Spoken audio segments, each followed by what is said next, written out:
sestavili štab, kako težka je bila sama intervencija? Ja, intervencija je bila zelo, bomo rekel, težka, gledana iz te stvari organizacijske. Treba je bilo zagotoviti ogromno suporta, logističnih stvari, katere se je pričakovalo, da bodo gasilci posredovali. Vemo, da so vse trgovine in vse te zadeve 10 ure v glavnem zaprejo. In če imaš ti 314 gasilcev na delovišču, plus vse ostale opremo, je treba zagotoviti ogromne količine pitne vode, treba je zagotoviti tople obroke, treba je poskrbeti tudi po primeru, če se kje zgodi prenočišča.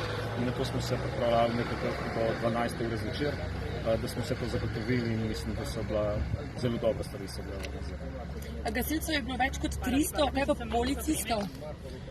Policistov je bilo, bomo rekel, nimamo števila, ampak policisti so, bomo rekel, bili zelo korektni in so na, bomo rekel, zahtevo, da se zapre lokalna cesta Cerknica-Rakek, odreagirali tu res v hitrem času. Na vseh teh vstopnih točkah na intervencijske, bomo rekel, tole področje so vstopali in so jih vse vodili evidenco in bomo rekel, da so se izkazali za zelo dobro in da so organizirano, bomo rekel, vodnika zadeve. Zakaj se je evakuiralo bencinsko črpalko na Rakeku?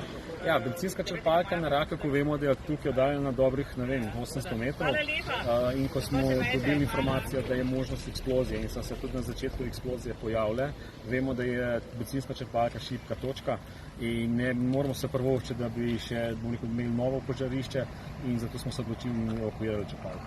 Kako bi lahko prišlo do eksplozije na bencinski črpalki, če je 800 metrov narazen? Ja, zadeve, ki so v sami tovarni, se lahko iz nekega prikladišča odlomijo in odletijo in take eksplozije, kot je bilo glede na to, kar smo mi vedeli, da notro obstaja, bi lahko bila tudi eksplozija. Ampak je bolj, da preprečimo, kot pa da jo gasimo.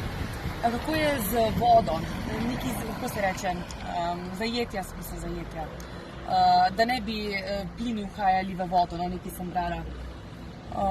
Na enem potoku so neki naštimali, da se ne bi... Ja, zadeva je taka.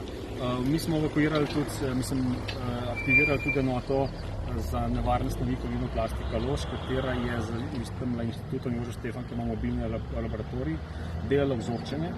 In ko so ugotovili, da dejansko nekaj izhaja v neko kanalizacijo, ki je ločena, so nastavili telepivnike in mi rečemo neke tepihe, katere upijajo tele zadeve in tam se je ta zadeva preprečila.